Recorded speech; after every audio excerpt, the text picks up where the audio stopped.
German Shepherd was locked in a broken washing machine. What baby did next left. Everyone in tears. The story you're about to listen to will leave you speechless. What happened in this quiet neighborhood changed everything forever. If this touches your heart, make sure to like, share, and let us know where you're watching from. Rain pelted the windows like tiny fists demanding entry. The sky had darkened to a menacing gray, but it wasn't the approaching storm that made 4-year-old Ethan press his small ear against the cold kitchen floor. Something else had caught his attention, something his parents couldn't hear. "Mommy," Ethan whispered, his blue eyes wide with worry. "Someone's crying." Olivia Matthews glanced down at her son from where she stood chopping vegetables for dinner, knife paused midair. "What was that, sweetie?" "Down there," Ethan pointed at the floor with one chubby finger. "Someone's sad and scared." A crash of thunder shook the house, making the lights flicker. Olivia smiled patiently, setting down her knife. "That's just the storm, honey. Nothing to be afraid of." But Ethan shook his head firmly, his bottom lip trembling. "No, Mommy. Someone's calling for help." Olivia wiped her hands on a dish towel, crouching down to her son's level. At 4 years old, Ethan had always been sensitive, noticing things others missed, feeling emotions deeply. His preschool teacher had called him unusually empathetic during their last parent-teacher conference. "There's nobody down there, sweetie, just the basement with Daddy's tools and our old washing machine." She stroked his soft brown hair, trying to soothe him. The front door banged open, and Daniel Matthews hurried in, his jacket soaked through. "Storm's getting worse," he announced, shaking water from his hair like a dog. "They're saying it might flood the lower streets." "Danny!" Ethan cried, running to his father and tugging on his wet sleeve. "Daddy, someone's stuck downstairs. They're scared." Daniel exchanged a look with Olivia over their son's head. "Buddy, there's nobody down there, just boxes and—" "Please," Ethan's voice cracked with desperation. "Please listen, they need help right now." Daniel sighed, setting down his bag. "Ethan, we've talked about this. Sometimes your imagination—" But Ethan's eyes welled with tears. "It's not imagination. Something bad is happening." His little body trembled with conviction. Olivia moved to the basement door, if only to reassure him. "See, honey, nothing down there, but—" She stopped mid-sentence, because there it was, faint but unmistakable, a whimper, then a scratching sound. Her blood turned to ice. "Daniel," she whispered, "I think I heard something." Daniel's expression shifted from tired patience to alert concern. He moved quickly to the door, placing a restraining hand on Ethan's shoulder when the boy tried to follow. "Stay with Mommy." As Daniel descended the creaking wooden stairs, the wind howled against the house. Olivia pulled Ethan close, her heart pounding. Seconds stretched into an eternity. Then Daniel's voice floated up, tight with tension. "Liv, call animal control, now." "What is it?" she called back, already reaching for her phone with unsteady fingers. Daniel's response was drowned out by a sudden, desperate yelp from below, a sound so pained that Ethan wriggled free from his mother's grasp and bolted down the stairs before she could stop him. "Ethan, no!" Olivia cried, rushing after him. The basement air felt damp and cold, heavy with the smell of mildew and something else, something metallic and wrong. The overhead bulb cast harsh shadows across the concrete floor, illuminating Daniel's stunned face as he stood before the ancient washing machine they'd meant to dispose of months ago. From inside the machine came another whimper, weaker this time. "Oh my God," Olivia breathed, grabbing Ethan before he could get closer. "Is that—" "A dog," Daniel confirmed, his voice strained. "A German Shepherd, and the doors jammed shut somehow." Through the cloudy plastic window of the front loading machine, Olivia could make out a dark shape, barely moving. Water pooled at the bottom of the drum. Not enough to drown in, but enough to soak the animal. How long had it been trapped there? "But how did it—" she began. "It didn't get in there by itself," Daniel said grimly, examining the door. "Someone put it in, and then they broke the latch mechanism so it couldn't get out." Thunder crashed overhead, making them all jump. The storm was directly above them now, but the real horror was right here in their basement. "I told you," Ethan whispered, his voice small but steady. "I told you someone needed help." Olivia fumbled with her phone, dialing animal control with shaking fingers. As it rang, she watched Daniel struggle with the washing machine door, trying to force it open without success. "It's sealed tight," he muttered, frustration edging his voice. "Who would do something like this?" The dispatcher's voice finally answered, and Olivia hurriedly explained the situation. Her heart sank as she listened to the response. "The storm has blocked Kingston Road completely," she told Daniel after hanging up. "A tree came down. They can't get here for at least 3 hours." Daniel ran a hand through his hair. "That dog doesn't have 3 hours." Inside the machine, the German Shepherd made another sound, so weak it was barely audible. Its dark eyes, visible through the window, looked directly at them. Not wild with panic as Olivia might have expected, but with an eerie, knowing intelligence. Ethan broke free from his mother's grip and approached the machine, pressing his small hand against the glass. "Don't worry," he said softly. "We'll get you out." The dog's tail moved, just the faintest twitch, but unmistakable, responding to the child's voice. "I need my tools," Daniel said suddenly, moving to a workbench in the corner. "Maybe I can dismantle the door mechanism." As Daniel rummaged through his toolbox, Olivia noticed something that made her blood run cold. Next to the washing machine, half hidden behind a stack of storage bins, was a large metal dog crate, and beside it, a heavy chain with a padlock. "Daniel," she said quietly, "look." He followed her gaze, his expression darkening. "That's not ours." "Someone's been down here," she whispered, "while we were out." Their eyes met over Ethan's head, the same horrifying thought occurring to both of them. Someone had broken into their home to hide something, or someone they wanted to dispose of. Ethan seemed oblivious to their discovery, all his attention focused on the trapped animal. "His name is Max," he announced suddenly. Olivia blinked. "What, honey?" "The dog. His name is Max." Ethan said it with absolute certainty, as if the animal had told him directly. Daniel returned with a screwdriver and pliers. "Stand back," he told Ethan, who reluctantly backed away a few steps, but kept his eyes fixed on the washing machine. As Daniel worked on the door mechanism, Olivia's mind raced. Who would do this? How had they gotten into the house? Were they coming back? Should they call the police? What if... A low moan from inside the machine interrupted her thoughts. The German Shepherd was growing weaker. "It's not working," Daniel muttered, sweat beading on his forehead despite the basement's chill. "The latch is completely mangled." The sound of the rain intensified overhead, a constant drumming that seemed to match Olivia's racing heart. Then, barely audible beneath the storm's fury, came another sound, sharp and distinctive. Someone was trying the handle of their back door. Olivia froze, catching Daniel's eye. He'd heard it too. He straightened up slowly, putting a finger to his lips. The noise came again, a gentle rattle, as if someone was testing to see if the door was locked. "Take Ethan upstairs," Daniel whispered. "Lock yourselves in the bathroom and call 911. But Ethan was shaking his head vigorously. "No, we can't leave Max." "Ethan, please," Olivia began. "The bad people are back," Ethan hissed, his face suddenly older than his years. "They want to hurt Max more." The rattling at the back door stopped. For a moment, there was only silence beneath the storm's constant roar. Then came a new sound, the crunch of footsteps moving around the side of the house. Daniel grabbed a hammer from his toolbox, his knuckles white around the handle. "Go, now!" Olivia scooped Ethan into her arms, but he writhed and kicked, reaching toward the washing machine. "No, we have to save him first."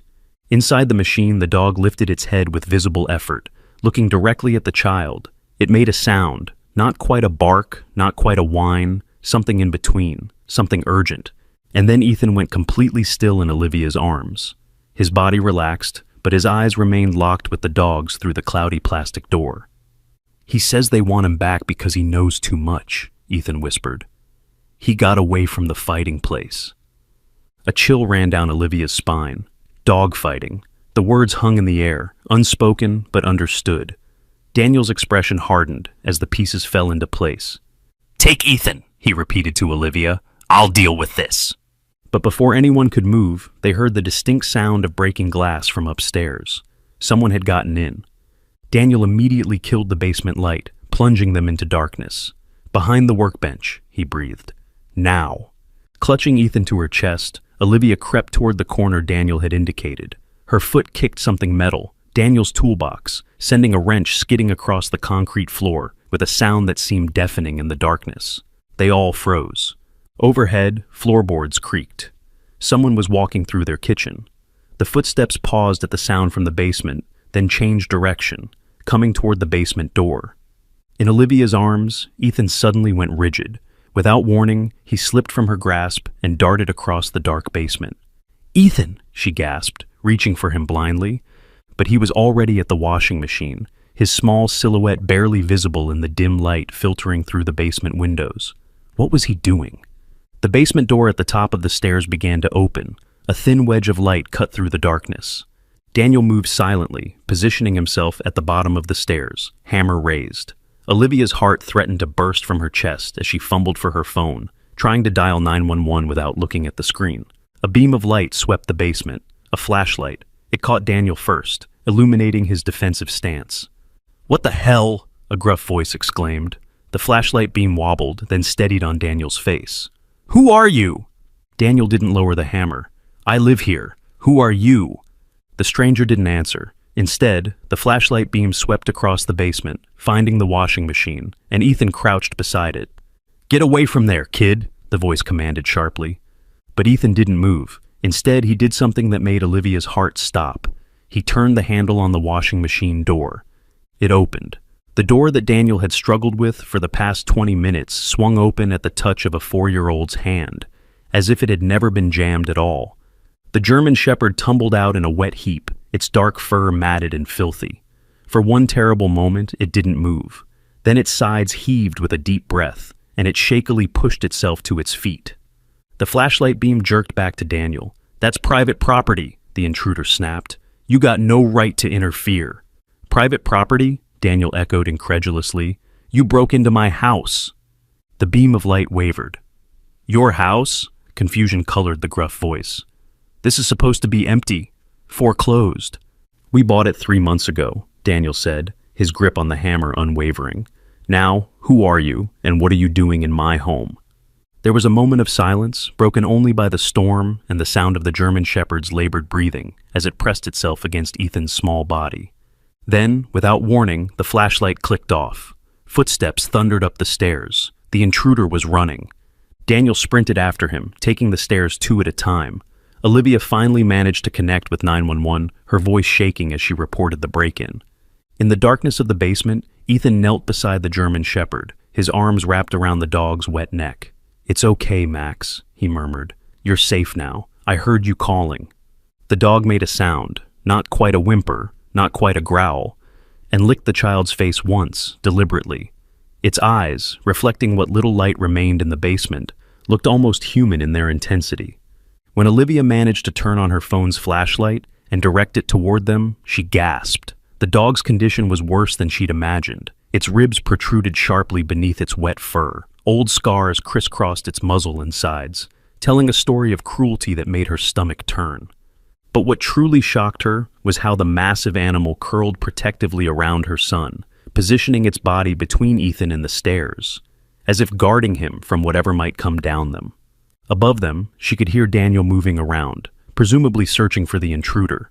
The wail of distant sirens suggested help was finally on the way. "How did you open the door, sweetie?" Olivia asked, approaching cautiously. The German Shepherd watched her, but made no aggressive move. Ethan shrugged, his small hands gently stroking the dog's wet fur. "Max told me how." "Max told you?" Ethan nodded solemnly. "He said the round thing wasn't really broken. It was just stuck, and that the bad man put something in it to make it stay closed." Olivia knelt beside them, examining the washing machine door. The locking mechanism seemed perfectly intact now, no sign of the damage Daniel had described earlier. "Ethan," she said slowly, "how did you know there was a dog down here? We couldn't hear anything from upstairs until we opened the door." Her son looked up at her, his eyes reflecting the light of her phone in a way that sent another chill down her spine. "I heard him in here," Ethan said simply, tapping his forehead. "He was calling and calling. He said only I could hear him because I'm special." The German Shepherd's eyes never left Ethan's face, its gaze filled with an intelligence that seemed impossible for an animal. It leaned heavily against the boy, as if drawing strength from his touch. Outside, the storm continued to rage, but inside Olivia's mind, a different kind of storm was brewing. What had really happened here tonight? How had her 4-year-old known about a dog trapped in their basement? How had he opened a door that his father couldn't budge? And most disturbing of all, who had put the dog there, and why were they so determined to get it back? The sirens grew louder, police cruisers pulling up outside. Soon the house would be filled with officers taking statements, asking questions Olivia wasn't sure she had answers to. But one thing was certain, as she watched her son whisper into the ear of a dog that should by all rights be terrified of humans, nothing in their lives would ever be the same again. Blue and red lights flashed through the rain-streaked windows, casting eerie shadows across the living room. Two police officers stood dripping on the Matthews welcome mat, while Daniel explained what had happened. Olivia sat on the couch, a blanket wrapped around Ethan's shoulders as he stroked the German Shepherd's head in his lap. "And you say the intruder just ran?" Officer Rivera asked, scribbling notes in a small pad. Daniel nodded. "By the time I got upstairs, he'd already bolted through the kitchen door. I caught a glimpse of him jumping the back fence, but with the storm..." He gestured helplessly at the windows, where rain continued to lash against the glass. Officer Chen, the younger of the two cops, crouched down to examine the German Shepherd. The dog growled low in its throat, pressing closer to Ethan. "Easy, boy," Chen murmured, keeping his distance. "That's one protective animal you've got there." "He's not ours," Olivia explained. "We just found him, trapped in our washing machine." Both officers exchanged glances. "In your washing machine?" Rivera repeated, her pencil pausing on the notepad. "I know how it sounds," Daniel said, running a hand through his hair, "but someone put him in there, broke the latch mechanism so he couldn't get out." Chen's face darkened. "We've been getting reports of dogfighting rings operating in the county. Animals stolen, found injured." He gestured toward the German Shepherd. "This guy might be connected." Ethan's arms tightened protectively around the dog's neck. "His name is Max," he insisted, "and he got away from bad people." Officer Rivera smiled kindly at the boy. "How do you know his name is Max, sweetheart?" "He told me," Ethan said simply, as if it were the most obvious thing in the world. The officers exchanged another look, this one tinged with gentle amusement. Kids and their imagination. "I'm going to call animal control," Officer Chen said, straightening up. "They'll need to take him to a shelter, get him checked out by a vet." "No!" Ethan's scream was so sudden and sharp that everyone in the room jumped. The German Shepherd's head snapped up, ears forward, instantly alert. "You can't take Max away! The bad people will find him there!" "Ethan," Olivia began gently. "Max needs medical care, honey. Look how thin he is." But Ethan was shaking his head frantically, tears streaming down his face. "They'll kill him if they find him. He knows too much about the fighting place." His small body trembled with conviction, his knuckles white where they gripped the dog's fur. Officer Rivera knelt down to Ethan's level. "What fighting place, Ethan? Did you see something?" "No," Daniel interjected, moving closer to his son. "He couldn't have. Ethan's never been exposed to anything like that." But Rivera kept her eyes on the boy. "Ethan, what fighting place?" The child looked up, his face streaked with tears, but his eyes strangely clear. "The one in the old barn with the red door, where they make the dogs fight until they're all bloody, where they have the big cage with the chains." He spoke with an unnerving certainty, as if reciting something he'd witnessed firsthand. The officers exchanged a startled glance. "There's an abandoned property on Mill Creek Road," Chen said quietly to Rivera. "Old farm, red barn." "We've had complaints about noise there," Rivera nodded, "but we never had enough for a warrant." Daniel stared at his son in disbelief. "Ethan, how could you possibly know about that place?" The boy merely buried his face in the German Shepherd's damp fur. "Max showed me." A heavy silence fell over the room, broken only by the storm outside and the dog's labored breathing. Officer Chen cleared his throat. "Listen, I know this is irregular, but given the circumstances, maybe the dog could stay here temporarily, just until we investigate this further." He glanced at his partner. "If the kid's right about a fighting ring, this animal could be evidence." Rivera nodded slowly. "I'll clear it with the sergeant, but you'll need to have a vet check him out, and we'll need a statement from them about his injuries." Relief flooded Ethan's face. He threw his arms around the German Shepherd's neck, whispering something into its ear that made the animal's tail thump weakly against the couch. After the officers left with promises to patrol the neighborhood throughout the night, Olivia turned to her husband. "What just happened?" she whispered, mindful of Ethan who was still murmuring to the dog. Daniel shook his head, bewilderment etched across his features. "I have no idea. How could he know about a place like that? We've never even been down Mill Creek Road." "And the washing machine door," Olivia continued, her voice barely audible. "You fought with it for 20 minutes. Ethan just opened it. They both looked at their son, who was now carefully examining the wounds on the German Shepherd's body, his small fingers gentle as they parted the matted fur. The dog lay still, allowing the examination with a trust that seemed impossible for an animal that had clearly been brutalized by humans. "We need to get him to a vet," Daniel said finally. "I'll call Dr. Patel. She might make a house call, given the circumstances." As Daniel moved to the kitchen to make the call, Olivia approached her son cautiously. "Ethan, sweetie, how did you know the dog was in our basement?" Ethan looked up at her, his blue eyes serious. "I told you, Mommy. I heard him calling." "But how, sweetheart? In your head? Like thinking?" The boy nodded. "He was so scared and cold, and he knew the bad men would come back for him." A chill ran down Olivia's spine. "And how did you open the washing machine door when Daddy couldn't?" Ethan frowned, as if the question confused him. "Max told me the secret. The door wasn't really broken. It was just stuck because of the special lock they put on it." He pointed to the dog's neck, where a thin leather collar was visible beneath the wet fur. "It's the same as his collar. You have to press the metal part in the right spot." Olivia leaned closer, examining the collar. There, partially hidden in a fold of leather, she saw a small metal disc with an odd symbol etched into it, a triangle inside a circle, with what looked like a curved line running through it. "What is this, Ethan?" "Their mark," he said simply, "so everyone knows which dogs belong to them." The hair on the back of Olivia's neck stood up. "And who are they, sweetheart?" But Ethan only shook his head, suddenly looking afraid. "Max says I shouldn't say their names out loud. They might hear." In the kitchen, Daniel was speaking urgently into the phone.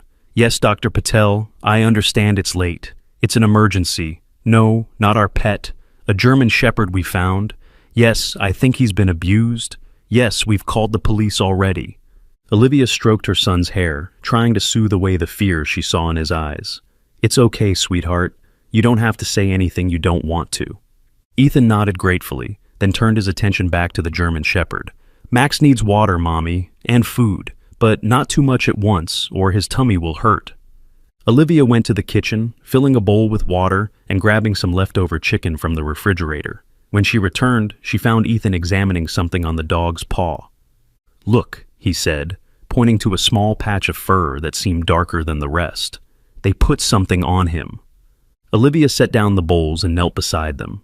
Sure enough, there was something on the dog's front paw. Not blood, as she'd first feared, but what looked like ink? "Is that a tattoo?" she asked incredulously. Ethan nodded. "All the fighting dogs get one. It's their number." He peered at it closely.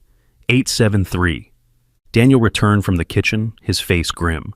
"Dr. Patel can't come tonight because of the storm, but she'll be here first thing in the morning." He noticed them examining the dog's paw. "What's that?" "A tattoo," Olivia said. "Ethan says it's his number from the fighting ring." Daniel knelt down, gently taking the paw in his hand. The German Shepherd tensed but allowed the contact, dark eyes watching Daniel's every move.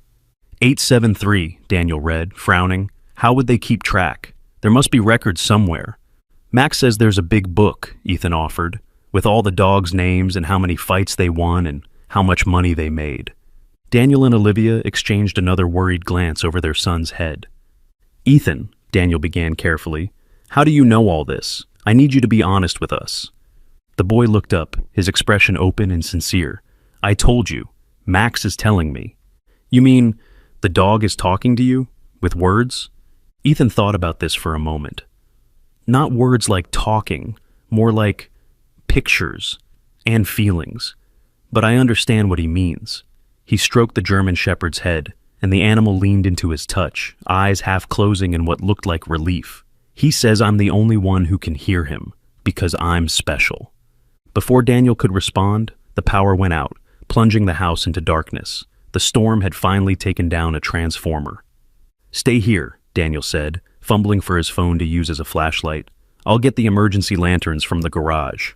As he moved toward the door, the German Shepherd suddenly lifted its head, a low growl rumbling in its chest. Its gaze fixed on the kitchen window, ears pricked forward. "What is it, boy?" Daniel paused, following the dog's gaze. For a moment, there was nothing, just the sound of rain hammering against the glass. Then, briefly illuminated by a flash of lightning, a face appeared at the window. a man's face, gaunt and hard, staring directly into the house. By the time Daniel rushed to the window, the face was gone, but there was no mistaking what he'd seen. "Call 911 again," he told Olivia, his voice tight. "Someone's out there." The German Shepherd was on its feet now, swaying with weakness but positioning itself between Ethan and the kitchen window, hackles raised. "It's them," Ethan whispered, his face pale in the dim light from their phones. "They came back for Max." Daniel grabbed a knife from the kitchen counter. "Olivia, take Ethan upstairs. Lock yourselves in our bedroom." "No," Ethan protested. "We can't leave Max." "The dog comes with you," Daniel said firmly. "Go, now." As Olivia gathered Ethan in her arms, the German Shepherd suddenly lurched forward, limping quickly to the front door. It stood there, growling at something they couldn't see. A new sound cut through the storm, the soft scrape of metal against metal. Someone was trying to pick the lock. Daniel joined the dog at the door, knife held ready. "Olivia," he hissed, "go." But before Olivia could move, something crashed through the living room window. Glass shattered across the floor as a brick thudded onto the carpet. The German Shepherd spun around, moving with surprising speed despite its injuries. It planted itself in front of Ethan and Olivia, teeth bared in a snarl that transformed the weakened animal into something fierce and dangerous. Another window broke, this one in the kitchen. The intruders were trying to enter from multiple points. "The basement," Daniel decided quickly. "We can lock ourselves in. The door's solid oak." Clutching Ethan to her chest, Olivia hurried toward the basement door, the German Shepherd limping alongside them. Daniel followed, constantly looking back to check if anyone had gotten in yet. They had just reached the basement door when the front door burst open. A figure stood silhouetted against the storm, tall and bulky, face hidden in shadow. "Give me the dog," a voice commanded, deep, rough, with an accent Olivia couldn't place. "And nobody gets hurt." The German Shepherd's growl intensified, its body vibrating with the sound despite its weakened state. "The police are on their way," Daniel warned, positioning himself between the intruder and his family. "You need to leave. Now." The man took a step forward, and light from a passing car briefly illuminated his face, weathered, scarred, with cold eyes that held no emotion. "The dog," he repeated. "It belongs to me." "Dogs aren't property to be abused," Daniel shot back, "and you're trespassing." The man's laugh was like gravel. "You have no idea what you're dealing with." His hand moved to his jacket pocket, pulling out something that glinted in the darkness. A knife, much larger than Daniel's kitchen blade. The German Shepherd suddenly lunged forward, placing itself between Daniel and the intruder. Despite its injuries, despite everything it had endured, the dog was standing its ground, defending the family that had saved it. The intruder's eyes narrowed. "Still got some fight in you? 873? Good. You'll need it for the championship match." "His name is Max," Ethan cried from Olivia's arms. "And he's not going back to your horrible place." The man's head snapped toward the sound of Ethan's voice, his expression changing from cold determination to something like shock. "The kid," he murmured, taking a step closer. "He's the one, isn't he? The one who can hear them." Olivia clutched Ethan tighter, a primal fear coursing through her veins. "Stay away from my son." But the intruder was looking at Ethan with new interest, the dog temporarily forgotten. "How long has he been able to do it? Talk to them?" "I don't know what you're talking about," Daniel said, though the tremor in his voice suggested otherwise. The man's mouth curved into a smile that never reached his eyes. "Oh, I think you do. The boy has the gift, just like my daughter did." His gaze hardened, before the dogs tore her apart. In the distance, sirens wailed, the police returning. The intruder's head jerked toward the sound, his expression calculating. "This isn't over," he said, backing toward the door. "The dog is the least of what I'll take from you." With that chilling promise, he was gone, melting into the storm like a nightmare at dawn. Daniel slammed the front door shut, throwing the deadbolt with shaking hands. "Are you both okay?" Olivia nodded, unable to speak past the lump of fear in her throat. Ethan wiggled out of her arms, dropping to his knees beside the German Shepherd. "You were so brave, Max," he whispered, burying his face in the dog's fur. "So brave." The dog licked the boy's cheek once, then collapsed onto its side, its strength finally giving out. Its sides heaved with labored breaths, and a small whimper escaped its throat. "He's hurt worse than we thought," Ethan said, panic edging his voice. He was pretending to be stronger so he could protect us. Daniel quickly examined the animal. I don't see any new injuries. He's just exhausted himself. But Ethan shook his head frantically. No, it's inside. His ribs hurt, and his tummy. They kicked him before they put him in the washing machine. Olivia knelt beside her son. How do you know that, Ethan? I told you, the boy said impatiently. Max is showing me pictures of what they did. Daniel and Olivia exchanged alarmed glances over their son's head. What was happening here went beyond a child's vivid imagination or even extraordinary empathy. Something impossible was unfolding in their home, something neither of them had the tools to understand. The sirens grew louder as police cars pulled up outside once more, but even as relief washed over her, Olivia couldn't shake the intruder's final threat from her mind. The dog was the least of what he'd take. She pulled Ethan closer, her maternal instincts screaming danger, because she'd seen the look in that man's eyes when he realized what Ethan could do. Not just anger or frustration, but a hungry, calculating interest that chilled her to the bone. Whatever connection existed between her son and this abused German shepherd, it had just made Ethan a target. And somehow, Olivia knew, the storm raging outside was nothing compared to what was coming for them next. Morning light filtered through the curtains, revealing the aftermath of the night's chaos. Shards of glass still glittered on the floor, despite Daniel's efforts to clean up. The living room furniture had been pushed against the broken windows as a temporary barrier. In the corner, Officer Rivera spoke quietly into her radio while her partner examined the brick that had crashed through their window. On the couch, wrapped in a blanket, Ethan slept with one arm draped protectively over the German shepherd. The dog's eyes, however, were open and alert, tracking every movement in the room with wary intelligence. Olivia sat at the kitchen table, hands wrapped around a mug of coffee that had long gone cold. She hadn't slept at all. How could she, after what had happened, after what that man had said about her son? Mrs. Matthews? Dr. Patel's gentle voice broke through her thoughts. The veterinarian had arrived at dawn, her small emergency kit in hand. I've finished examining the dog. Daniel joined them at the table, his face haggard from the sleepless night. How bad is it? Dr. Patel's expression was grim. I've been a vet for 15 years, and this is one of the worst cases of animal abuse I've seen. She opened her notebook, revealing pages of notes. Multiple fractures that have healed improperly, evidence of repeated trauma to the face and legs, scarring consistent with dogfighting, malnutrition, and... She hesitated. And what? Olivia prompted. There are signs of surgical alteration. Dr. Patel's voice dropped lower. Someone has performed crude procedures on this animal. His vocal cords have been partially severed, a technique sometimes used to keep fighting dogs quiet during transport, and there's evidence of experimental procedures I can't even identify. Daniel's fist clenched on the table. My God. The dog's injuries, Officer Rivera interjected, joining their conversation. Would they be consistent with being forced into a washing machine?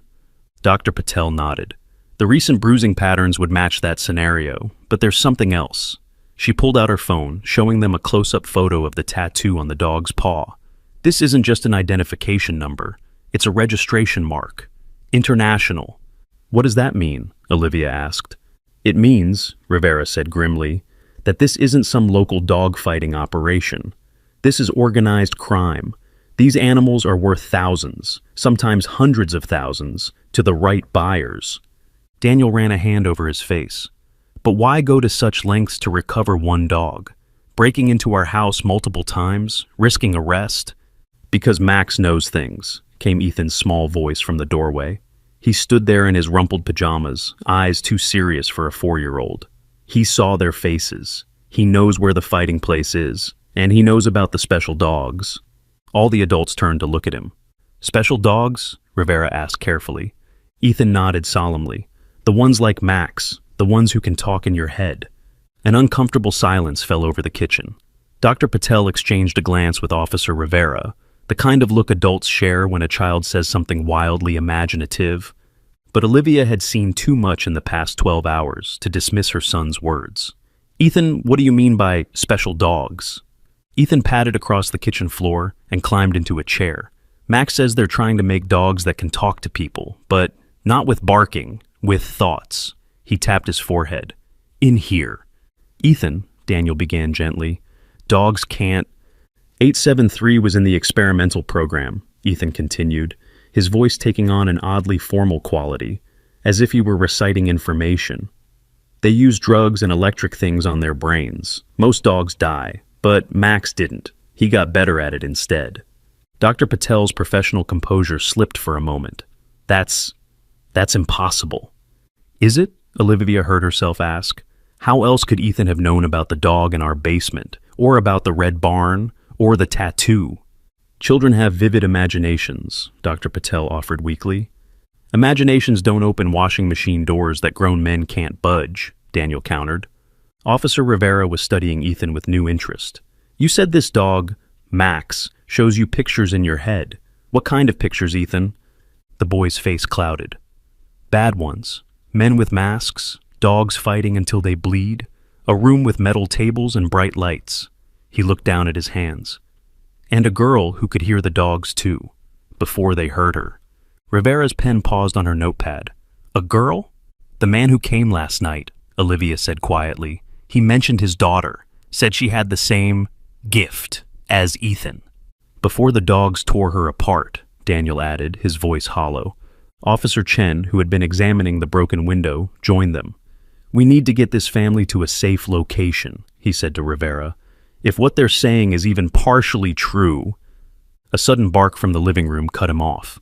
The German Shepherd was on its feet, hackles raised, staring at the front window. Everyone froze. Is someone out there? Rivera asked, hand moving to her holster. Ethan shook his head. No, Max is showing me something else, something he remembered. The boy's eyes grew distant, as if seeing something far away. There's a place under the red barn, a room with no windows. That's where they keep the special dogs and do the experiments. He walked to the kitchen counter, picked up a crayon from his coloring book, and began drawing on a napkin. His small hand moved with purpose, sketching what looked like a floor plan. Here's the barn, he explained, drawing a large rectangle. But underneath, there's stairs that go down to the secret place. His crayon created a series of smaller rooms beneath the barn. This room has the metal tables, this one has the cages, and this one... His hand trembled slightly. This is where the man keeps the book with all the names and numbers. Officer Rivera took the napkin, studying it with increasing disbelief. Ethan, how could you possibly know this? I told you, he said, frustration edging his voice. Max is showing me. As if in response, the German Shepherd limped into the kitchen, pressing against Ethan's leg. Despite its injuries, the dog stood tall, its dark eyes moving from one adult to another, as if gauging their reactions. Dr. Patel knelt slowly, examining the animal with new eyes. In my professional opinion, this dog has clearly been subjected to extreme abuse and possibly experimental procedures. She chose her words carefully. As for whether those procedures could have produced the effects Ethan describes, science has barely scratched the surface of understanding animal cognition. Officer Rivera folded the napkin and tucked it into her pocket. We've been trying to build a case against suspected dogfighting operations in the county for months. This could be the break we need. She turned to her partner. Call the sergeant. I want a warrant for that property on Mill Creek Road. What about us? Daniel asked. That man threatened our family. He specifically threatened Ethan.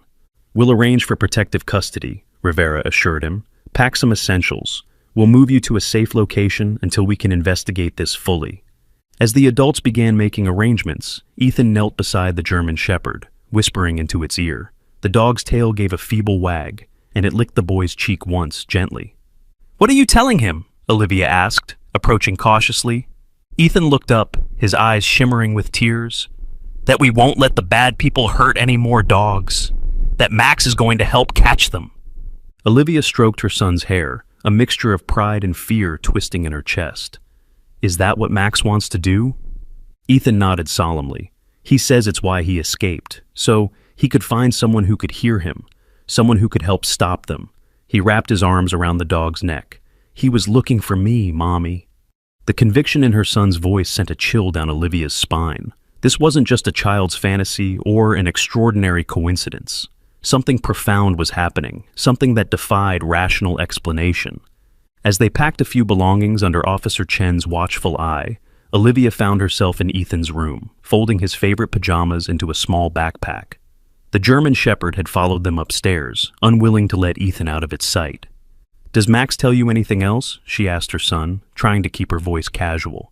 "About the man who came last night?" Ethan, selecting which stuffed animals to take, nodded without looking up. "His name is Mr. Kozlov. He's the boss of the fighting place. The other men are scared of him." He hugged his teddy bear to his chest. "Max says he's the one who hurt the girl, his own daughter, because she tried to help the dogs escape." The stuffed bear slipped from Olivia's suddenly numb fingers. "His own daughter? But he said—" "He lied," Ethan said simply. "Max says he lies about everything." Downstairs, the front door opened, and Officer Rivera's voice called up to them. "Mrs. Matthews, the safe house is ready. We need to leave now." Olivia gathered Ethan into her arms, pressing a kiss to his forehead. "We're going to be okay, sweetheart. I promise." But as they descended the stairs, the German Shepherd suddenly stopped, a low growl rumbling in its chest, its eyes fixed on something outside the window, something none of them could see. "What is it, Max?" Ethan asked. The dog's growl deepened. "He says they're watching," Ethan whispered. "They're already here." Officer Rivera drew her weapon, signaling Chen to check the perimeter. "Stay inside," she ordered, her voice tense. "Away from the windows." Daniel pulled Olivia and Ethan toward the center of the living room, keeping them low. The German Shepherd positioned itself in front of them, its injured body somehow transformed by protective instinct into a formidable barrier. Minutes stretched like hours as they waited, the only sound their shallow breathing and the tick of the hall clock. Then Officer Chen returned, his face grim. "Car down the street," he reported quietly to Rivera. "2 men inside. They drove off when I approached, but they'll be back." Rivera nodded tightly. "We move now, through the back. Patrol car is waiting 2 houses down." As they prepared to leave, Ethan tugged at his mother's sleeve. "Max says we need to take his collar," he whispered. "The metal part on it is important." Olivia hesitated, then carefully unfastened the worn leather band from around the dog's neck. The small metal disc with its strange symbol felt unnaturally warm against her palm. She slipped it into her pocket, just as Officer Rivera opened the back door, checking that the yard was clear. "Now," Rivera hissed. "Move quickly." With Daniel carrying Ethan and the German Shepherd limping determinedly beside them, they hurried across the wet grass, ducking behind a neighbor's hedge. The patrol car sat idling at the curb, engine running. They had almost reached it when the sound of screeching tires cut through the morning quiet. A black SUV rounded the corner, accelerating toward them. "Run!" Rivera shouted, raising her weapon. Daniel sprinted the last few yards, yanking open the patrol car's back door and practically throwing Ethan inside. Olivia followed, reaching back for the German Shepherd. But the dog had stopped, turning to face the approaching vehicle. Its stance was wide, head low, every muscle tense despite its injuries. "Max!" Ethan screamed from inside the car. "Come on!" The SUV's windows lowered, revealing the barrel of a gun. What happened next seemed to unfold in slow motion. The German Shepherd launched itself forward, just as Officer Rivera fired a warning shot. The SUV swerved, tires squealing on the wet pavement. Rivera dove for cover as a shot rang out from the vehicle. "Max!" Ethan's desperate cry echoed across the yard, but the German Shepherd was already in motion, a blur of dark fur as it somehow found the strength to leap, crashing into the SUV's open window. Inside the vehicle, men shouted in panic. The car veered wildly, sideswiping a parked truck before accelerating away, the German Shepherd still half inside the window. "No!" Ethan struggled against Daniel's restraining arms, trying to get out of the patrol car. "We have to help him. They'll kill him." Officer Chen was already in their patrol car, radioing for backup.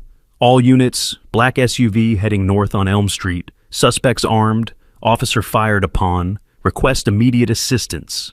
As Rivera ran back to join them, Olivia caught a last glimpse of the SUV disappearing around a corner, the German Shepherd no longer visible. Had it fallen, been pulled inside, or managed to jump free?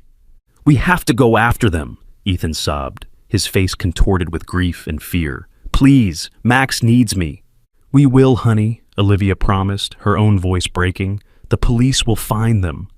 But Ethan shook his head violently. "No, no, no, you don't understand." His small body convulsed with sobs. "Max didn't attack them to stop them. He did it to find the way. He's showing me where they're going." Daniel and Olivia exchanged startled glances. "What do you mean, sweetheart?" Olivia asked, pulling her son close. Ethan's tear-streaked face lifted to hers, his eyes distant yet focused, as if seeing something far beyond the confines of the patrol car. "I can still see what Max sees," he whispered. "He's inside the car with the bad men. They're hitting him, but he won't stop fighting." His small hands clenched into fists. "He's doing it for all the other dogs. So I can see the way to the Red Barn." Officer Rivera, who had joined them in the patrol car, was staring at Ethan with undisguised shock.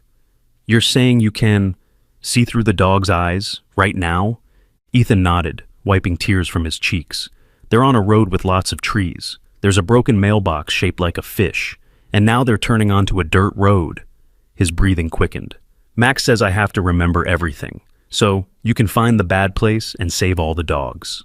Rivera hesitated only a moment before pulling out her notepad. "Tell me everything you see, Ethan. Every detail."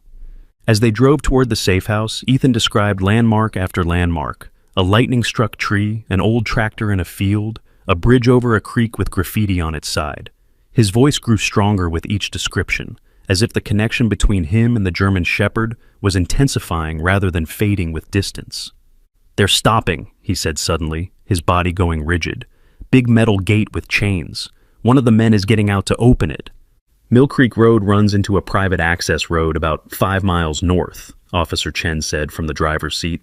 "Property's registered to a shell company. We've had our eye on it, but never enough cause for a warrant." "You've got cause now," Daniel said grimly. Ethan's eyes widened. "They're at the barn. The red one, just like I saw in Max's memories." His voice dropped to a whisper. "They're dragging him inside. He's still fighting, but he's so tired." Tears streamed down his face. "They're going to hurt him like they hurt all the others." Olivia held her son close, her own tears falling into his hair. What had started as a strange encounter with an abused animal had become something far more complex and terrifying. And at the center of it all was her little boy, somehow psychically connected to a dog that had sacrificed itself to expose a criminal operation. "We'll stop them," she promised fiercely. "Max showed us the way for a reason. We won't let his bravery be for nothing." Rivera was already on her radio, relaying the detailed directions Ethan had provided. "We're requesting SWAT backup and animal control units," she told them. "If what Ethan is seeing is accurate, we could be looking at the largest dogfighting bust in state history." "It won't be fast enough," Ethan whimpered. "They're going to put Max in the bad room with the metal tables, because he's different, because he can talk to me." Daniel leaned forward. "Officer Rivera, how far is this safe house?" "About 20 minutes from here. Why?" "Because I think we need to change direction." Daniel's jaw set in a determined line. "My son has led you to what could be a major criminal operation, but right now, there's a dog in there that saved our family, twice. We owe him." Rivera shook her head. "Mr. Matthews, I understand your feelings, but we're talking about armed suspects. We need to get your family to safety and let Tactical handle the raid." "By then it will be too late," Ethan cried. "Max is showing me the room where they hurt the special dogs. They're going to put him on the table. The man with the white coat is there." His voice rose in panic. "Please, we have to help him now." Olivia felt the weight of the metal disc in her pocket, the strange symbol from Max's collar. On impulse, she pulled it out, examining it more closely. The triangle inside the circle, with its curved line, it wasn't a random design, it was a stylized letter K. "Kozlov," she murmured. "The man Ethan said was in charge." Rivera's eyes narrowed. "Let me see that." Olivia handed over the disc. Rivera studied it, her expression hardening. "Viktor Kozlov," she said quietly. "We've been building a case against him for years. Suspected ties to international smuggling, illegal gambling, animal fighting rings." She looked up at Ethan with new respect. "Your son just handed us the missing link." Behind them, sirens wailed as backup units responded to Rivera's call. She made a sudden decision, speaking rapidly into her radio before turning to Officer Chen. "Change of plans. Take us to the County Tactical Operations Center. It's closer, and the family will be safe there while we coordinate the raid." She gave Ethan a gentle smile. "And your son can help us plan the best way to rescue his friend." As they changed course, Olivia held Ethan close, feeling his small body tremble with each new vision he received from the German Shepherd. A strange, impossible connection had formed between her child and this abused animal, a connection that might save not just one dog, but dozens of others trapped in a nightmare of cruelty. But at what cost? The man who had broken into their home, this Kozlov, had made it clear that Ethan's ability made him a target, and if his own daughter had met a violent end for trying to help the dogs. Olivia pushed the thought away, focusing instead on her son's determined face as he continued to relay what he was seeing through Max's eyes. Whatever happened next, they were committed now. For better or worse, their ordinary life had been shattered the moment Ethan heard a dog calling for help from their basement. And somehow, she knew, nothing would ever be the same again. The Tactical Operations Center hummed with activity. Officers in bulletproof vests studied maps spread across tables, while radio communications crackled in the background. In the corner, a team of animal control officers prepared specialized equipment for handling potentially dangerous or injured dogs. Ethan sat at a central table, a large county map before him. His small finger traced along roads and landmarks, his voice steady, despite the tears that occasionally slipped down his cheeks. "They took him down these stairs," he said, pointing to a spot he had marked with a red X. 27 steps, then a long hallway with metal doors, like a prison. Sergeant Dawson, the tactical team leader, nodded as he made notes. "And you're sure about the number of men inside?" 8, Ethan replied without hesitation. 3 in the barn area, 2 in the room with the cages, 2 in the room with the tables, and Mr. Kozlov. He looked up, his blue eyes haunted beyond his years. "Max counted them all. He wants you to know exactly what you're walking into." Olivia sat beside her son, one arm wrapped protectively around his shoulders. Over the past hour, she had watched Ethan transform from a frightened child into something else entirely, a conduit for information that was guiding an entire police operation. His detailed descriptions of the facility's layout, security measures, and personnel had stunned the experienced officers. "It's remarkable," Dr. Patel whispered to Olivia, having remained with them to provide any necessary insights about the dogs they hoped to rescue. "The level of detail, the consistency, it goes beyond imagination or coincidence." Across the room, Daniel spoke quietly with Officer Rivera, his face tense with worry. "How much longer before the raid begins?" "SWAT is in position now," Rivera replied, checking her watch. "They're just waiting for final authorization. 5 minutes, maybe 10. Daniel glanced at Ethan. "And what about Max? Is he—" "Still alive," Rivera assured him. "According to Ethan, they're keeping him sedated but conscious. They seem very interested in his connection with your son." A chill ran down Daniel's spine. "You don't think they'd try to come after Ethan again, do you? Even after this raid?" Rivera's expression turned grim. "We'll be placing your family in witness protection until we're certain all threats have been neutralized. These aren't just animal abusers, Mr. Matthews. If what Ethan has revealed is accurate, we're dealing with an organization that's been conducting illegal experiments trying to enhance cognitive abilities in dogs. The implications are disturbing." Ethan suddenly stiffened in his chair, his eyes going wide. "They're moving Max," he said urgently. "They know something's wrong. They're packing up the special equipment." Sergeant Dawson immediately grabbed his radio. "All units, be advised. Suspects appear to be preparing to vacate the premises. Execute now. Repeat, execute now." The room erupted into controlled chaos as commands were relayed, and tactical teams confirmed their readiness to breach. Olivia pulled Ethan closer, her heart pounding with fear and hope in equal measure. "Can you still see through Max's eyes?" she asked him softly. Ethan nodded, his gaze distant. "They gave him a shot to make him sleepy, but he's fighting it. He wants to stay awake so he can help." His small face crumpled. "He's so brave, Mommy." "Yes, he is," Olivia agreed, brushing a tear from her son's cheek. "Just like you." On the main communication system, they could hear the SWAT teams approach, terse commands, the crunch of boots on gravel, the metallic sounds of weapons being readied. "Breach in 3, 2, 1. The sound of splintering wood came through the speakers, followed by shouts and confusion. Dogs barked frantically in the background. "Police, hands in the air, don't move." Gunshots cracked through the audio feed, making everyone in the operations center flinch. Olivia instinctively covered Ethan's ears, but he shook his head, pulling her hands away. "I need to hear," he insisted. "For Max." The radio chatter intensified, positions called out, suspects identified, rooms cleared one by one. Animal control units moved in behind the tactical team, their voices joining the cacophony as they began assessing the dogs they found. multiple canines located in northeast section, various states of injury, and malnutrition. Evidence of surgical equipment in the southeast room, bio-waste containers, drug paraphernalia, and then a transmission that made Ethan bolt upright in his chair. German Shepherd located in the laboratory section, appears to be sedated but alive, severe injuries noted.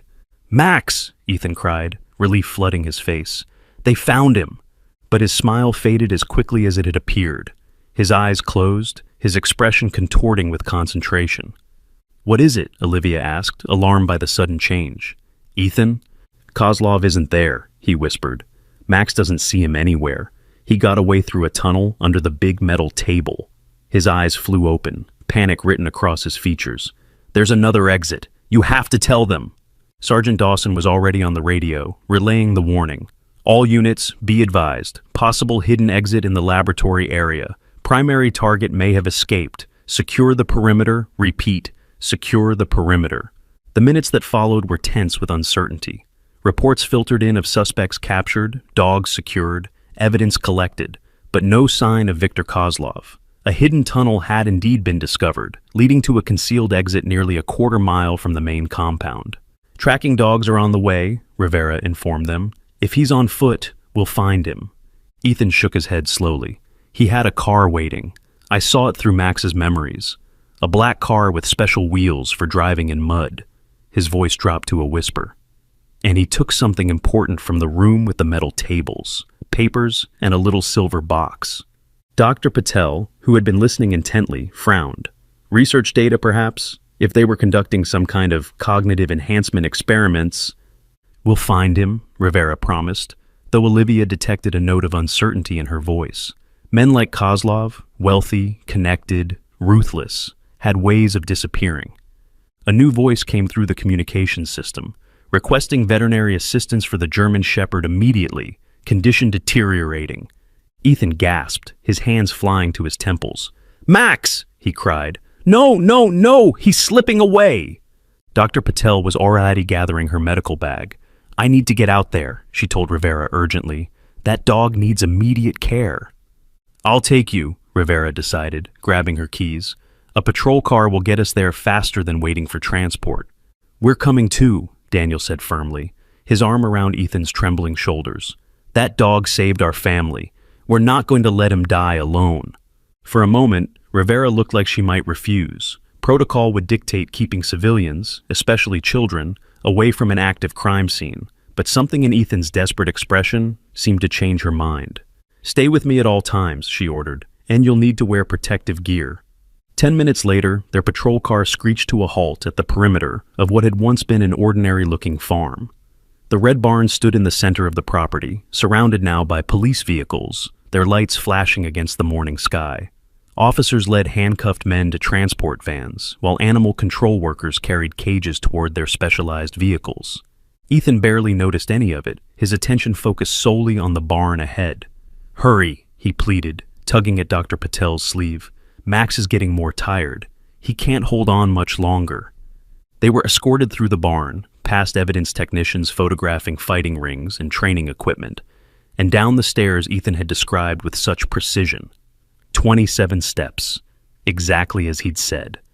The underground facility was brightly lit and shockingly modern, a stark contrast to the weathered barn above. Stainless steel doors lined a long corridor, each marked with numbers and strange symbols. The air smelled of antiseptic and fear. "This way," Ethan said with certainty, leading them to a door marked with a red cross. Inside, SWAT officers stood guard while a paramedic worked over a large, dark shape on the floor. "Max!" The German Shepherd lay on his side, an IV line already inserted in his foreleg. His breathing was shallow, his once fierce eyes clouded with pain and medication. "Max!" Ethan broke free from his parents' grasp, running to kneel beside the injured animal. "I'm here. I came just like I promised." To everyone's amazement, the dog's tail gave a feeble thump against the concrete floor, his eyes, barely open, fixed on the child's face. Dr. Patel immediately joined the paramedic, her hands moving quickly to assess the dog's condition. "What have they given him?" she demanded. The paramedic handed her a small vial he had found nearby. Some kind of sedative, strong stuff. And there's evidence of recent surgical intervention. He pointed to a freshly stitched incision along the dog's skull. It looks like they were in the middle of a procedure when they got interrupted. Ethan's hand hovered over the stitches, not quite touching. They were trying to see why he can talk to me, he said quietly. They wanted to know his secret. Dr. Patel's face set in determined lines as she prepared medications from her bag. His blood pressure is dangerously low, and he's showing signs of respiratory depression from whatever they gave him. She filled a syringe with clear liquid. This should counteract the sedative, but we need to get him to a proper veterinary facility immediately. As she worked, Ethan kept his hand on Max's neck, whispering words only the dog could hear. Incredibly, despite his dire condition, the German Shepherd seemed to focus on the boy's voice, his eyes never leaving Ethan's face. "I can still feel him," Ethan told his parents, his voice thick with tears. "In my head, but he's getting quieter, like he's walking away down a long hallway." Dr. Patel administered the injection, then prepared a second one. This will help support his heart function until we can get him stabilized. She worked with the quick precision of someone used to fighting against time, attaching a portable monitor to track the dog's vital signs. "Will he make it?" Daniel asked quietly. The vet didn't look up from her work. "I don't know. He's been through severe trauma, both recent and long-term. The fact that he's survived this long is already remarkable." Olivia knelt beside her son, putting an arm around his shaking shoulders.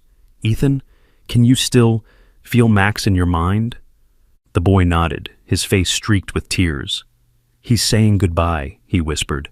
"He says he did what he came to do. He found me. He showed me the bad place so all the dogs could be saved." Dr. Patel glanced up sharply. "His pulse is dropping. We need to move him now." Two animal control officers hurried in with a specialized stretcher. With gentle efficiency, they transferred the German Shepherd onto it, careful not to disturb the IV lines. Max made no sound, his body limp and unresisting. As they lifted the stretcher, Ethan suddenly cried out, his hands flying to his head. "No, don't go!" The monitors attached to Max began to wail in alarm. His heart rate plummeted, his breathing becoming erratic. "We're losing him," Dr. Patel said tersely, already reaching for emergency medications. "No!" Ethan broke free from his mother's embrace, throwing himself across Max's body on the stretcher. "You can't go! You can't leave me!" Sobs racked his small frame as he pressed his forehead against the dog's. "Please, Max, please stay." Something extraordinary happened then, something none of the adults in the room could later fully explain. The German Shepherd's eyes opened fully, clearer than they had been before. His gaze locked with Ethan's in what seemed like perfect understanding. And then, with what appeared to be immense effort, Max lifted his head just enough to lick Ethan's tear-stained cheek once. The gesture was so gentle, so deliberate, that everyone in the room fell silent. Even the monitor's alarm seemed to pause. And indeed, when Dr. Patel checked the readings, she found that Max's heart rate had stabilized, if only slightly. "Impossible," she murmured, checking the readings again. His vitals were crashing just seconds ago. Ethan raised his head, a strange calm settling over his features. "He decided to stay," he said simply, "for me." Dr. Patel exchanged bewildered glances with the paramedic, but there was no time to question the inexplicable.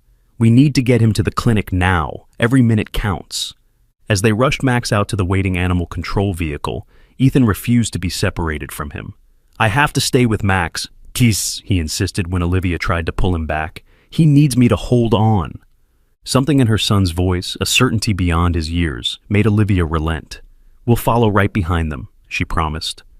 The next few hours passed in a blur of waiting rooms and whispered updates. Max was rushed into emergency surgery at the county's largest veterinary hospital, where a team of specialists worked to address the damage done by years of abuse and the recent invasive procedures. Ethan sat motionless in the waiting room, his eyes closed, his small face set in lines of intense concentration. When Olivia asked what he was doing, he replied simply, "Helping Max remember why he wants to live." Periodically, nurses would emerge with updates, always delivered with surprise at the German Shepherd's unexpected resilience. "His will to live is extraordinary," one vet tech commented. "Most animals with these injuries and this level of trauma wouldn't have made it this far." "It's not just his will," Ethan murmured. "It's mine too. I'm lending him some." By late afternoon, Dr. Patel emerged from the surgical suite, her scrub stained with blood, but a cautious smile on her tired face. "He's stabilized," she announced. "We've repaired the most critical injuries and reversed the effects of the drugs they administered. He's not out of danger yet, but—" She shook her head in wonderment. "I've never seen anything like it. By all medical logic, this dog should not be alive." "Can I see him?" Ethan asked immediately. Dr. Patel hesitated, glancing at Olivia and Daniel for permission. "He's in recovery, and normally we wouldn't allow visitors so soon. But given the unusual circumstances," she smiled at Ethan. 5 minutes. Just you." As Ethan followed Dr. Patel toward the recovery area, Officer Rivera approached Olivia and Daniel, a tablet in her hands. "You should see this," she said quietly, turning the screen toward them. On it was a document, a research paper with Kozlov's name at the top. "We found this in the hidden office beneath the barn. It appears to be part of his research." Daniel scanned the text, his expression growing increasingly disturbed. "Enhanced canine-human telepathic bonds through selective breeding and neural stimulation," he read aloud. "What the hell?" "It seems Kozlov wasn't just running a dogfighting operation," Rivera explained. "That was just the profitable front for his real interest. Attempting to create dogs with enhanced cognitive abilities, specifically the ability to form psychic connections with certain human subjects." She scrolled to a new page, revealing photographs of brain scans and neural pathways. "According to this, he believes some children have a natural predisposition for these connections." Olivia felt sick. "Children like Ethan." Rivera nodded grimly. "And like Kozlov's daughter, apparently.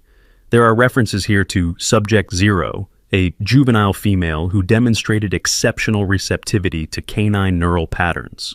She hesitated. "The notes indicate the subject was lost during an incident involving experimental animals." "The girl he mentioned," Daniel said quietly, "the one he claimed was killed by dogs." "But Ethan said Kozlov was the one who hurt her," Olivia recalled, her blood running cold, "because she tried to help the dogs escape." Rivera's expression hardened. "We're building a case against him not just for animal cruelty and illegal experimentation, but potentially for child endangerment and homicide. If he used his own daughter in these experiments and she died as a result—" She was interrupted by Dr. Patel returning to the waiting room, a strange expression on her face. "Mrs. Matthews, Mr. Matthews," she said hesitantly, "I think you should come see this." They followed her down a quiet hallway to the recovery area, where dogs in various stages of healing rested in comfortable enclosures. In the largest of these, on a bed of soft blankets, lay Max. His body was wrapped in bandages, monitors beeping steadily beside him. And there, curled up against his side, was Ethan, fast asleep, one arm draped protectively over the German Shepherd's neck. "I told him 5 minutes," Dr. Patel said softly. "But when I came to get him, I found them like this.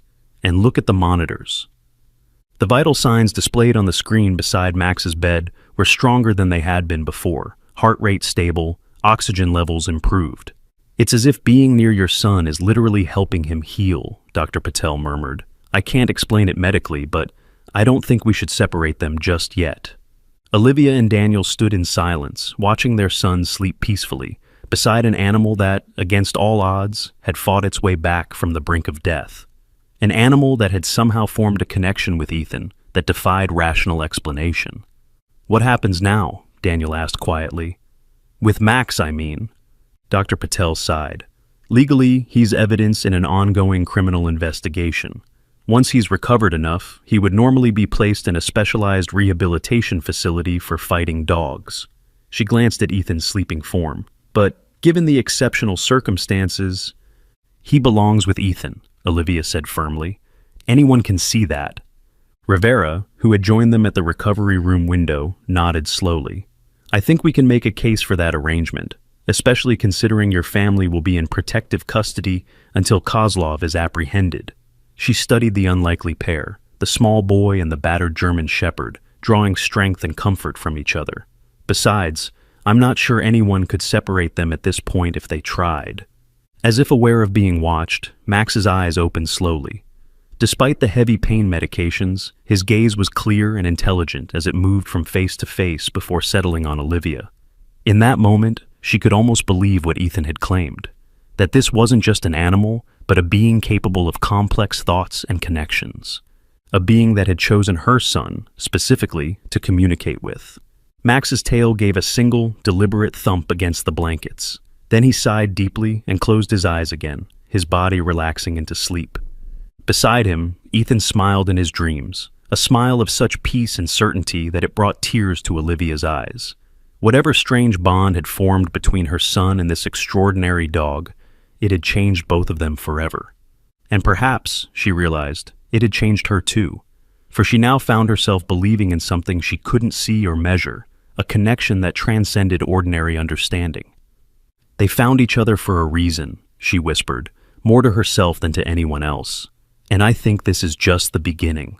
Outside the hospital, as evening fell, a light rain began to fall, washing away the last traces of the previous night's violent storm. In quiet neighborhoods, families went about their ordinary lives, unaware of the extraordinary events that had unfolded in their midst. And somewhere in the gathering darkness, Viktor Kozlov fled with his secrets and his research, a man whose obsession with power and control had led him down a path of cruelty and loss, a man who had unlocked a door between species that was never meant to be opened.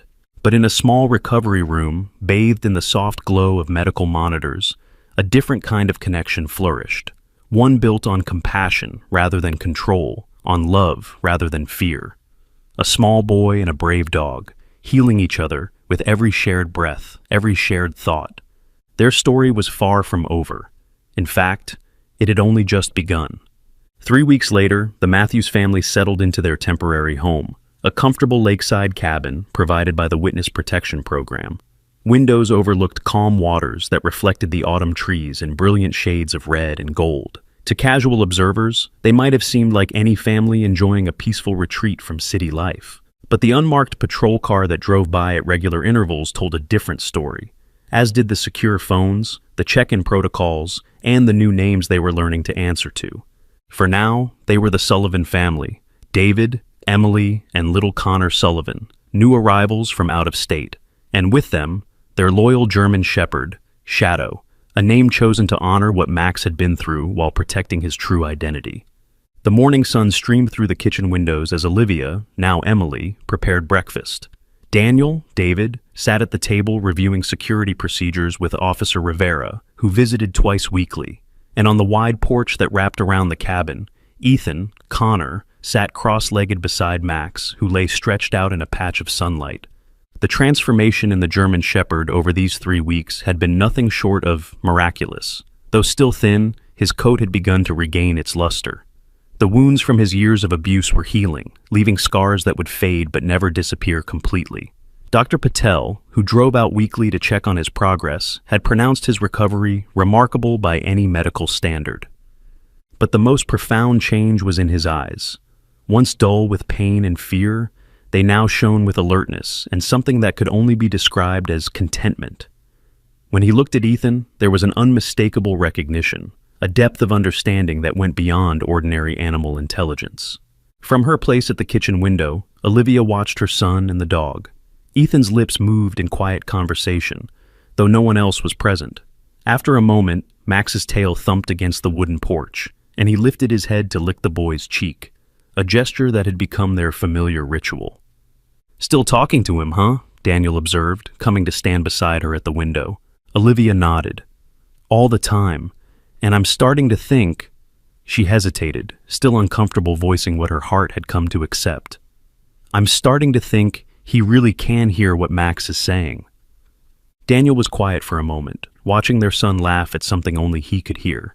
"You know, 3 weeks ago, I would have said that was impossible, but after everything we've seen—" He shook his head in wonder. The details about the compound that turned out to be exactly right, the way Max responds to him, the way they found each other in the first place. Not to mention the fact that Max literally came back from the brink of death because Ethan asked him to, Olivia added softly. Officer Rivera joined them at the window, her expression thoughtful.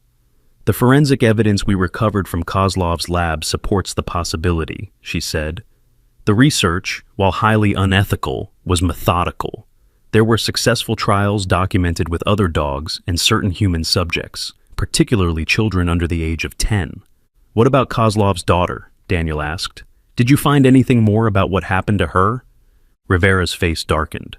We found records indicating she was terminated after attempting to release several test subjects. The documents were clinical, detached, as if she were just another failed experiment.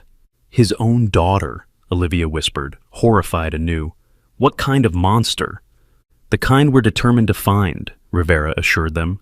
Every law enforcement agency in the country is looking for him. He won't be able to hide forever. On the porch, Ethan had taken out a small notebook, the journal Dr. Landry had suggested he keep.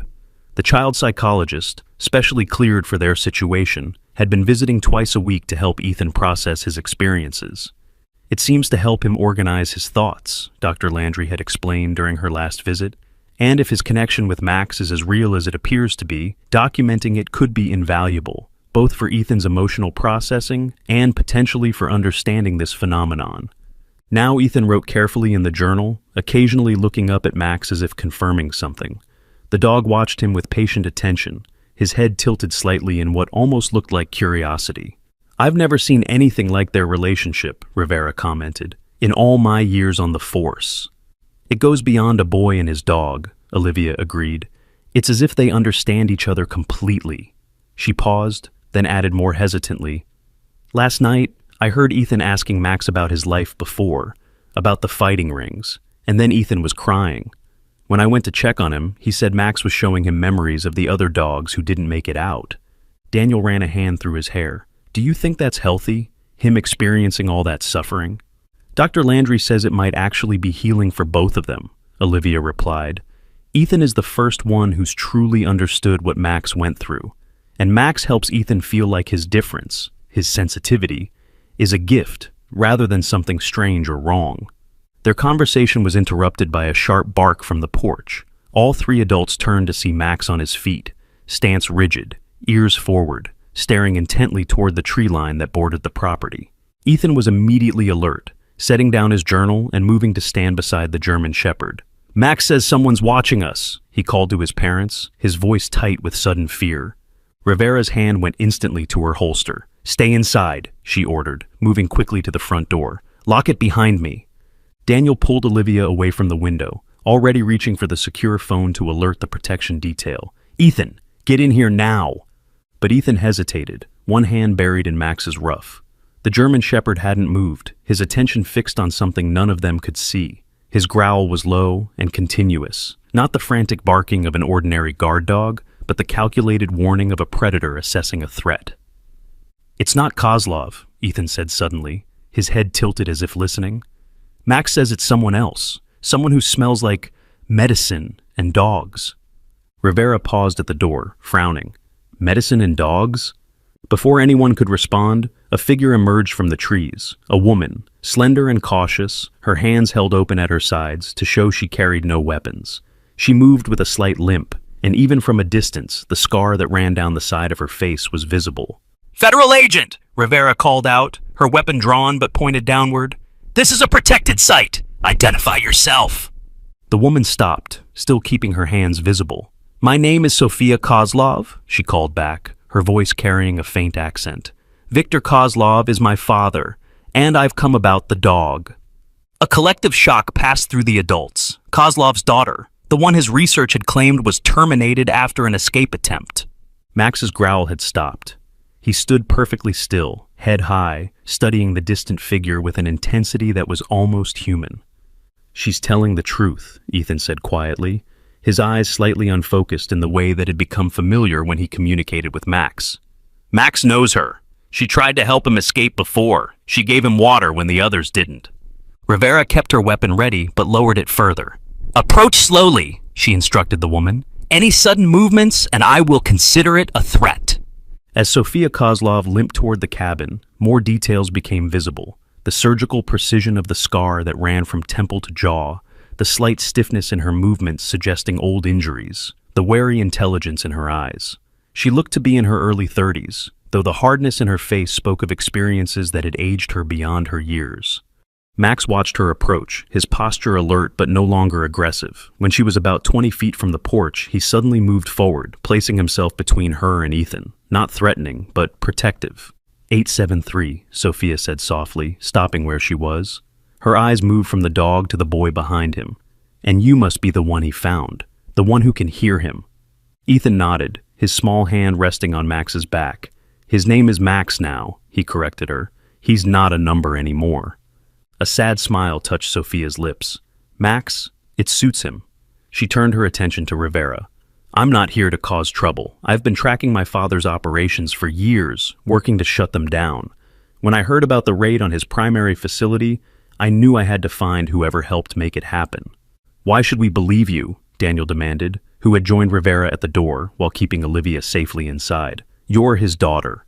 Yes, I am, she acknowledged grimly, and his first test subject, the first child he tried to connect to his enhanced dogs. She gestured to the scar on her face. When I realized what he was doing and tried to free the animals, this was his response, his own daughter, but to him, I was just another failed experiment. Max made a soft sound in his throat, not quite a whine, not quite a growl. Ethan looked down at him, then back up at Sophia. Max says you smell like his sister, the boy said. Dog 29, you helped her too. Shock registered on Sophia's face. Yes, she whispered, I did. She was the gentlest of the experimental subjects, a small black and tan female. I couldn't save her, but I tried. Her voice broke slightly. You can really hear him, can't you? The way I used to hear them before. Ethan nodded solemnly. Before your father hurt your head and made the voices stop. Rivera glanced between them, her expression cautious but softening. Ms. Kozlov, we're going to need to verify your identity and your story. If you're really working against your father... I have proof, Sophia interrupted. Files, recordings, accounts of his operations across 3 countries. Enough to put him away for the rest of his life. Her gaze hardened. All I ask in return is the chance to help bring him down, and to make sure this boy and this dog remain safe from him. Over the next hour, as Rivera made calls to her superiors and Sophia's documentation was preliminarily verified, the strange connection between Kozlov's daughter and the Matthews family became clearer. She had indeed been working against her father for years, using her inside knowledge to disrupt his operations while gathering evidence of his crimes. He thinks I'm dead, she explained as they sat at the kitchen table, Max lying alertly at Ethan's feet. The attack was meant to kill me, and it nearly did. But it also destroyed the neural implant he'd placed in my brain to enhance my connection with the dogs. Neural implant? Daniel repeated, horrified. Sophia nodded grimly. My father's early experiments were crude. When he discovered I had a natural ability to sense the dog's emotions, he sought to amplify it through technology. Later, he moved to more sophisticated methods. Selective breeding of dogs with higher cognitive functions, chemical enhancement, targeted training. She glanced down at Max. 8, Max, was one of his most successful subjects. A dog with not just enhanced empathy, but the capacity for complex thought transmission. But Ethan doesn't have any implants, Olivia pointed out, her hand protectively on her son's shoulder, and yet he can hear Max clearly. Some children have a natural predisposition, Sophia explained. My father's research identified certain neurological patterns that facilitate cross-species communication.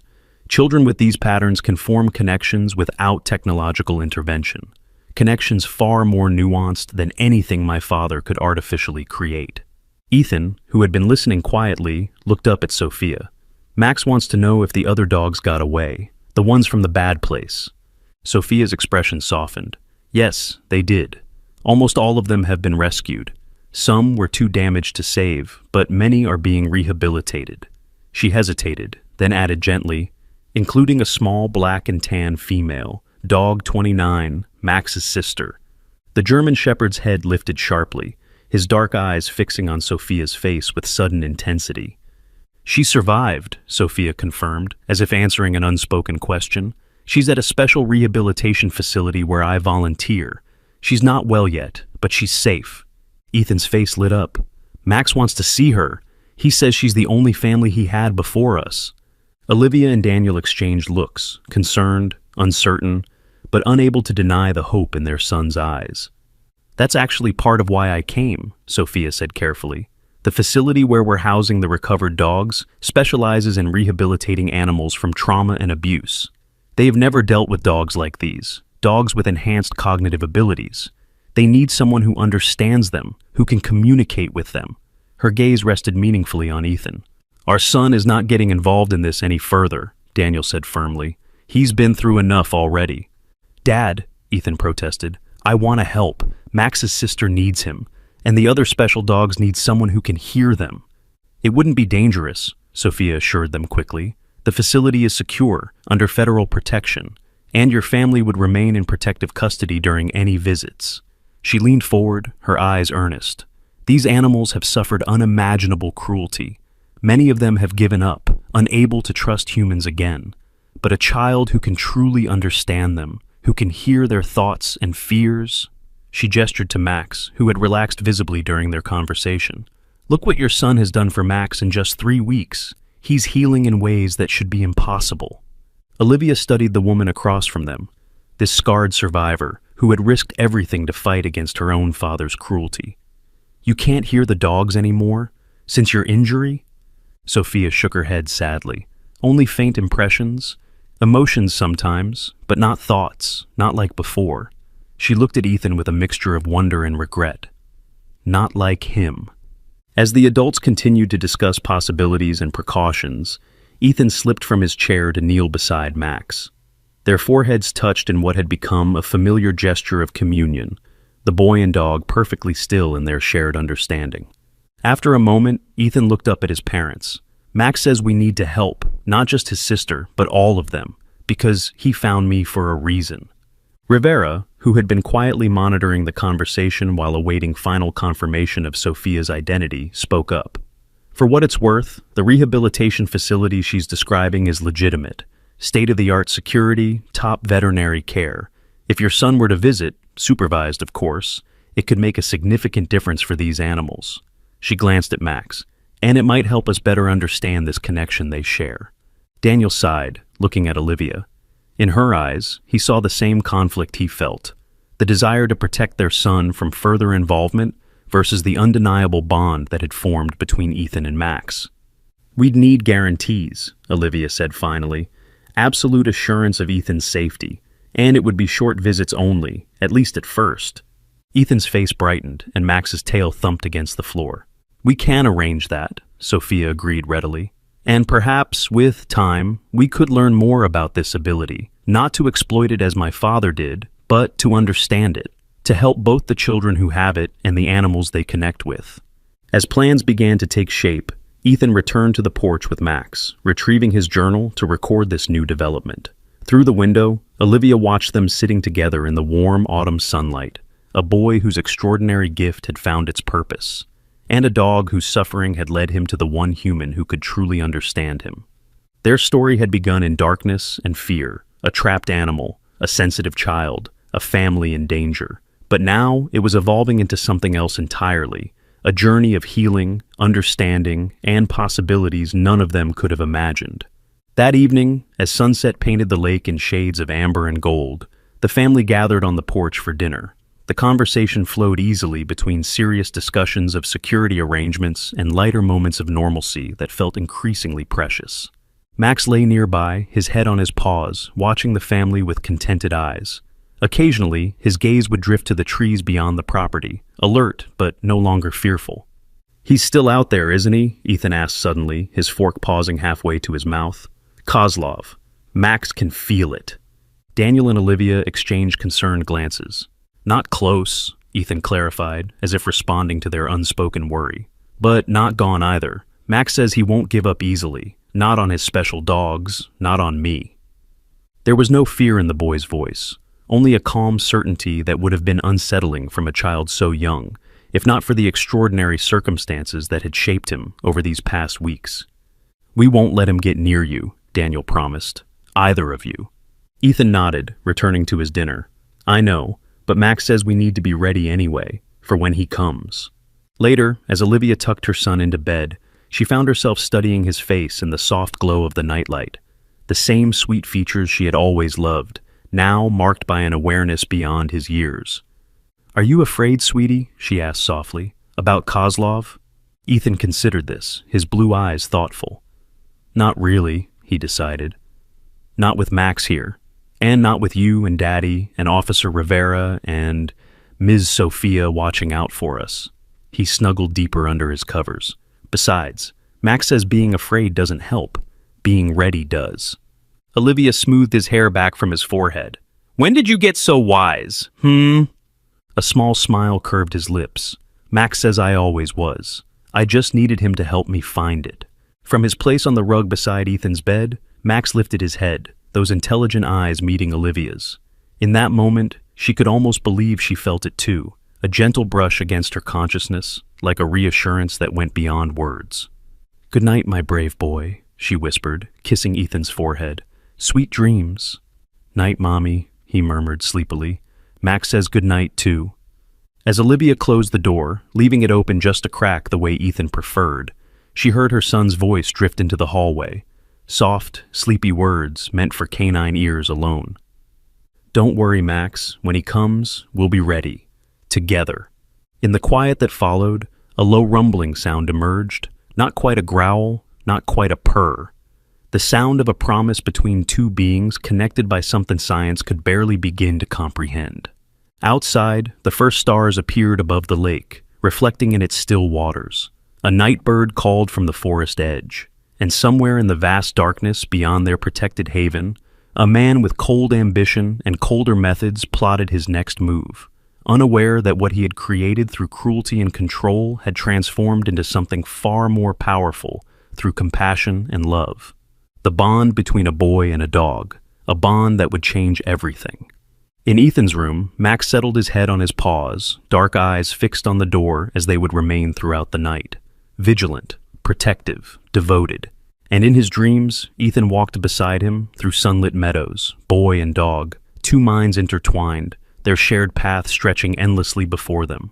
Whatever came next, they would face it together. This was not an ending. It was just the beginning.